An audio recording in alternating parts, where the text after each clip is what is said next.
Boardslide on a ledge. If it's a rail, it's easy to understand how it works, as only the deck touches the rail and the board stays level. But in this case, the front wheels are in contact with the ledge, and the board is tilted. How is it possible to maintain a slide like this? Actually, there's a way to ride onto relatively high obstacles with the tiniest ollie and slide stably. Let's uncover that mystery. You're watching Why the Trek? Please subscribe. First, we need to understand the mechanism of how the board rides up onto the ledge. A common misconception is that you should ollie higher than the ledge and land on it. In reality, you don't really have to do an ollie in this trick. Although I'm not going to discuss a strict definition of an ollie, you definitely do not slide up your front foot to lift the board. Instead, you very lightly pop the tail and lift the nose while riding onto the obstacle. As your body continues to move toward the obstacle, the board is pushed deeper onto the ledge, forming the sliding posture. Take a look at this movement. You can see the board being gradually pushed in after it makes the first contact with the ledge. If you ollie high and land on the ledge, a lot of friction builds up between the board or wheels and the surface of the ledge, and you won't be able to slide.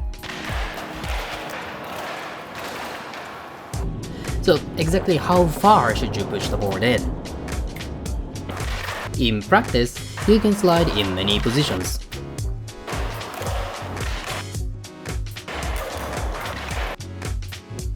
But if you want to slide longer, it's better to push it all the way to the end. The key to understanding this is the relationship between your center of gravity and the friction. During the slide, your center of gravity stays right above the edge of the ledge.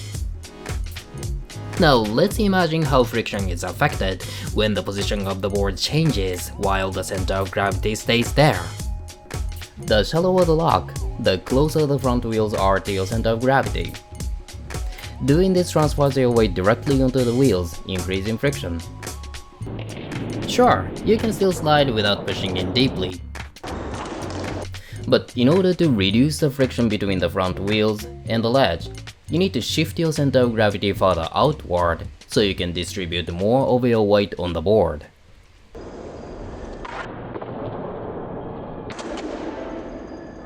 The problem is, since your weight is not aligned with the ledge and the board is tilted, maintaining the slide for a long time becomes difficult. On the other hand, when you lock in deeper, the pressure on the front wheels decreases and more weight is distributed onto the board.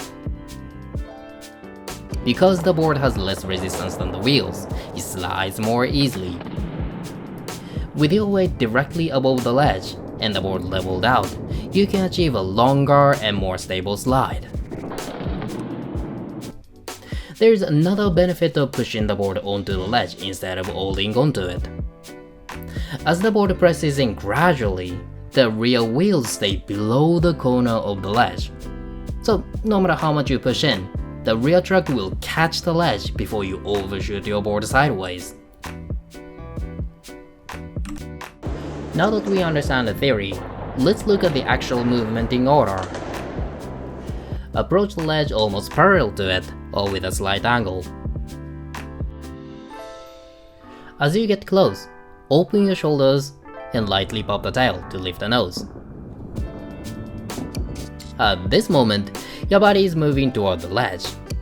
If you ride up without doing anything, your center of gravity moves over the front truck, creating friction between the front wheels and the ledge, which stops the slide. To make it slide, you need to direct your body parallel to the ledge. A slight inward shift of your center of gravity helps achieve this.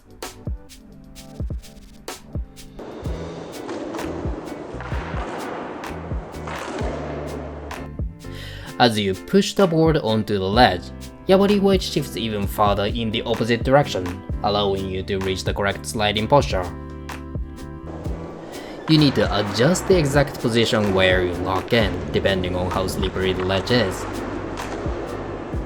In my case, the ledge I was skating was made of skate light and slid really well. Adjust how far you push your board depending on the ledge you skate. Also, don't forget to apply enough wax. After that, enjoy the slide and do whatever you can to get off the ledge. Please let me know in the comments if you'd like to know how to get off the ledge. Finally, let's go over how to practice this trick. Locking in deeply from the beginning is difficult. Start by practicing lifting the nose and riding up. Then gradually adjust how deeply you lock in. Once you get used to the motion of locking in, try sliding. At first, aim for the end of the ledge and turn your board around 45 degrees. You'll see the board does an instant slide before the front wheels touch the ledge. But at the next moment, the front wheels get over the ledge and land on the ground. This helps you get used to the feeling of sliding without having to deal with the friction of the wheels. And that's all for this episode. Thank you so much for watching. Until next time.